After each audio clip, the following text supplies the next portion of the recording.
So guys, বাঙালির কাছে ঘোরা মানেই বা ভ্রমণ মানেই তিনটে জায়গা: দীঘা, পুরী, দার্জিলিং। তো এই মনসুন রাইড, মনসুনের সময় কিন্তু একটাই জায়গা আমরা সবাই মিলে ফ্যামিলি গেট টুগেদার করার জন্য বেছে নিয়েছি, সেটা হলো দীঘা। তো এখন আমরা কিন্তু বসে আছি, অলরেডি দেখতেই পাচ্ছ, রুমের ভেতর। তো ভিডিওটা এখান থেকে নয়, সোজা শুরু থেকে শুরু করে যাক, চলো।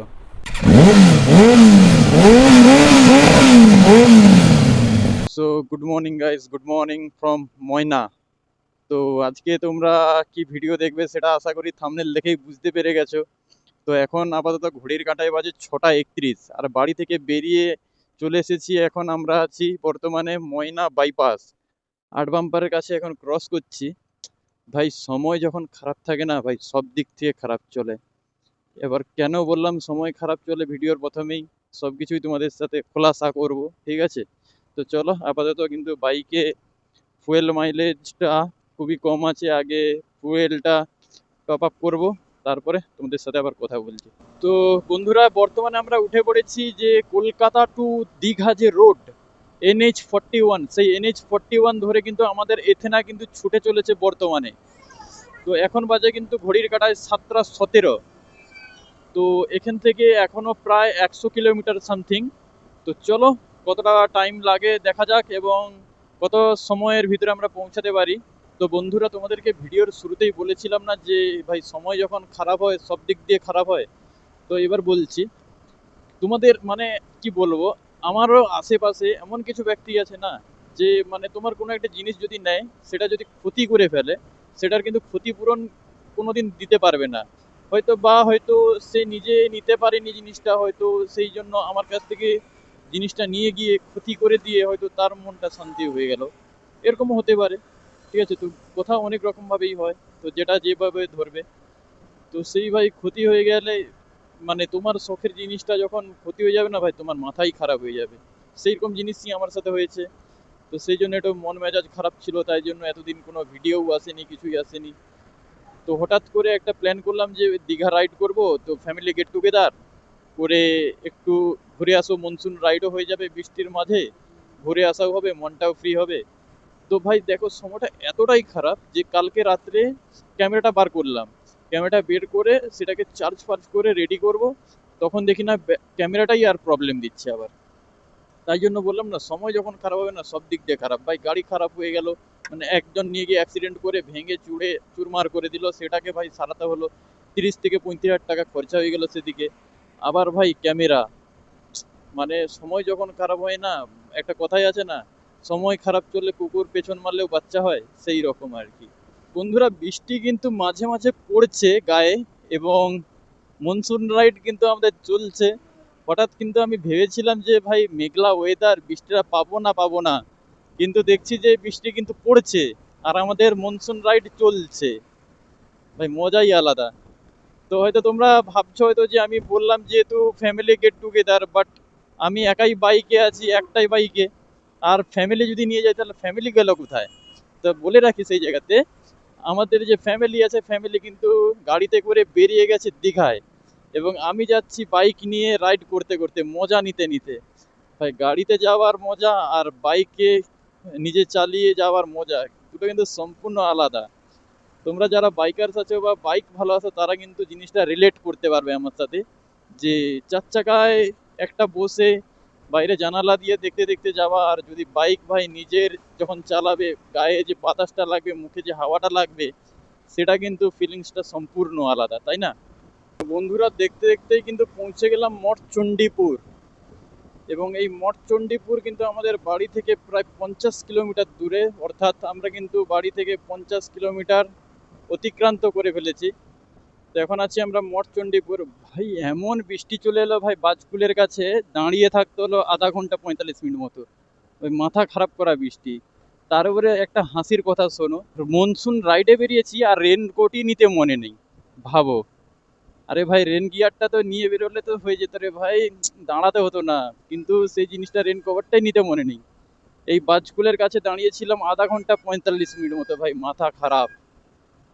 আবার গাড়ি চলছে, বৃষ্টি পড়ছে, গুঁড়ি গুঁড়ি গুঁড়ি গুঁড়ি পড়ছে। সেই গুঁড়ি গুঁড়ি বৃষ্টির ভেতর দিয়েই কিন্তু আমরা বেরিয়ে যাচ্ছি আমাদের এথেনাকে নিয়ে, এথেনার পেঠে চেপে।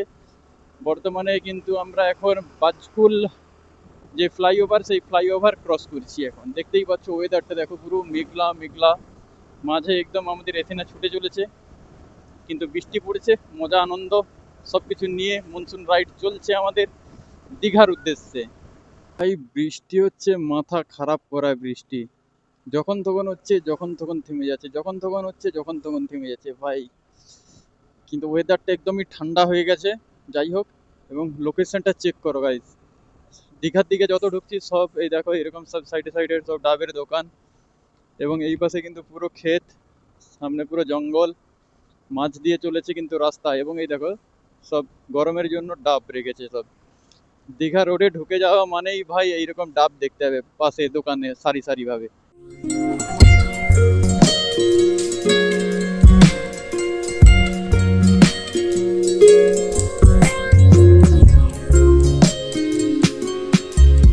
তো এখন কিন্তু প্রায় চলে এসেছি নাচিন্দার কাছে, এবং সবাই জানো যে নাচিন্দাতে কিন্তু একটা মন্দির আছে মা নাচিন্দার।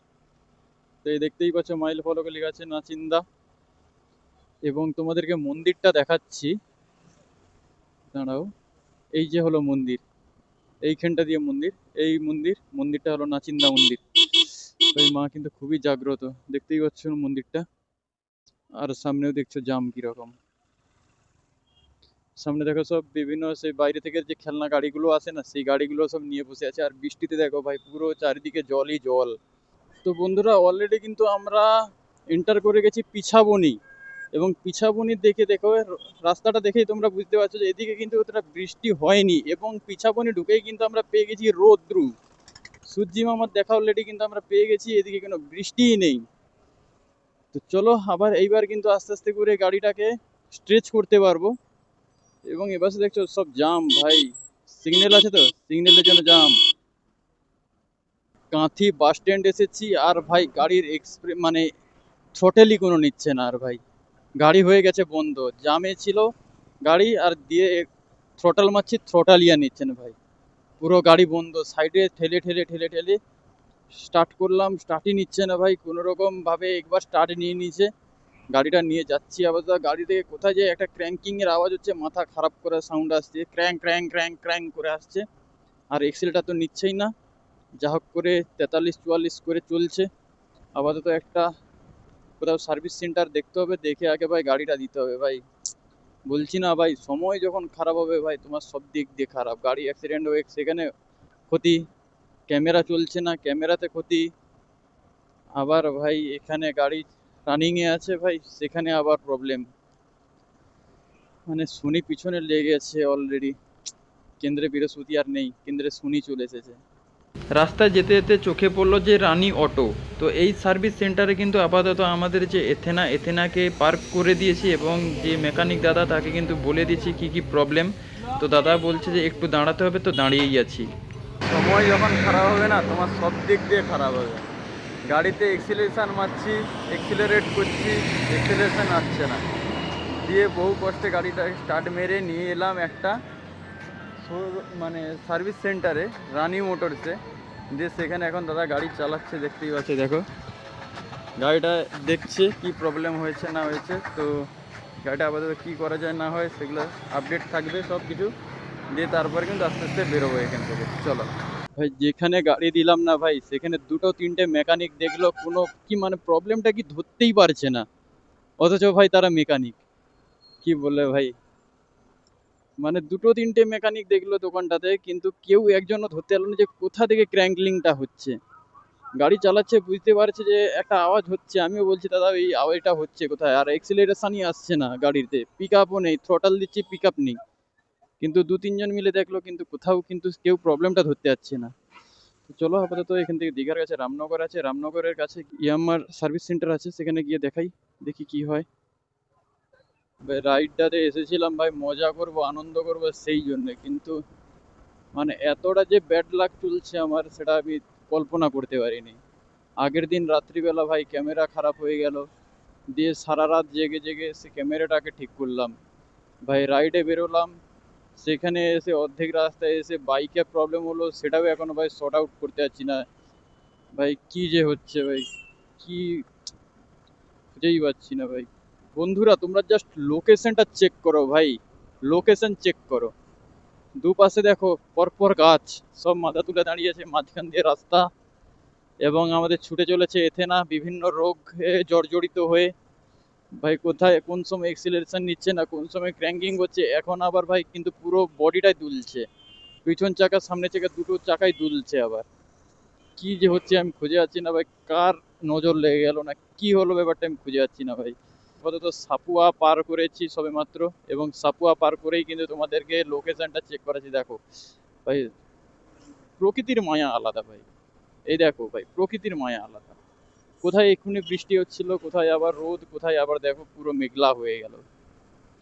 এই পাশে দেখো সব পান বরজ, সব ওখানে পানের চাষ হয় ভাই। সেই চাউল খোলা থেকে আপ টু রামনগর পাড়িয়ে চলে এলাম ভাই, এত জাম, মাথা খারাপ ভাই, মাথা খারাপ। তার উপরে গাড়ির প্রবলেম হচ্ছে ভাই, আরো মাথা খারাপ। রোদ্রু বেরিয়েছে, গরম লাগছে, ঘাম বেরোচ্ছে, তারপরে গাড়ির প্রবলেম, তারপরে জাম, এই দেখো আবার লেগে গেল জাম। তো বন্ধুরা, ঘড়ির কাঁটায় বাজে এখন কিন্তু সকাল 11:30, এবং আমরা কিন্তু ঠিকরা থেকে লেফট টার্ন নিয়ে নিলাম সোজা দীঘা সৈকত সরণির দিকে, দীঘা সুন্দরীর দিকে কিন্তু আমরা ঢুকে গেছি অলরেডি। এবং তোমরা কিন্তু এইখান থেকেই আন্দাজ করতে পারছো যে এটা দীঘার রাস্তা। আমরা এই দীঘা সমুদ্র সৈকতের এই গেট এখন অতিক্রান্ত করে সোজা চলে যাচ্ছি কিন্তু ওল্ড দীঘার দিকে। তো ওল্ড দীঘাতে কিন্তু আমাদের রুম অলরেডি বুক করা আছে, তো সোজা কিন্তু সেখানেই ঢুকবো। সেখানে কিন্তু ফ্যামিলি মেম্বাররা সেখানেই সবাই ওয়েট করছে আমাদের জন্য। আর ভাই আমি তো এদিকে ব্যাড লাক নিয়ে গাড়ি নিয়ে ফেঁসে গিয়ে চারিদিকে সব কিছু নিয়ে যাচ্ছি। তো ফাইনালি কিন্তু এন্টার করে গেছি দীঘাতে, মেন রোড সাইডেই দেখো সমুদ্র। তো বন্ধুরা অনেক কিন্তু পরিশ্রম করলাম, গাড়ির অনেক কিছু প্রবলেম হলো দেখতেই পেলে। তারপরে আগের দিন রাত্রি থেকে ভাই ক্যামেরা খারাপ হয়ে গেল, সেটা শর্ট আউট করলাম, বহু কিছু প্রবলেম ফেস করে কিন্তু শেষ পর্যন্ত আমরা পৌঁছে গেলাম দীঘাতে। তো এখন কিন্তু রুমে আছি, ফ্রেশ হবো, হয়ে দয়ে তারপরে খেয়ে দিয়ে একটু পরে সমুদ্রে। তো আজকের ভিডিওটা এতটাই থাকলো, কেমন হয়েছে ভিডিওটা সেটাও বলবে, এবং কি কি প্রবলেম হলো সেগুলো তোমরা দেখতেই পেলে। সব কিছু কিন্তু বাধা বিপত্তি পেরিয়ে আমরা দীঘাতে এসে রুমে পৌঁছলাম। ঠিক আছে, তো ভিডিওটা একটু লাইক টাইক করে দিও, শেয়ার সাবস্ক্রাইব করে দিও। দেখা হচ্ছে নেক্সট ব্লগে। ততক্ষণ সবাই সুস্থ থাকো, ভালো থাকো, এবং ব্লগস উইথ সৌরদীপ ইউটিউব চ্যানেলের সাথে জুড়ে থাকো।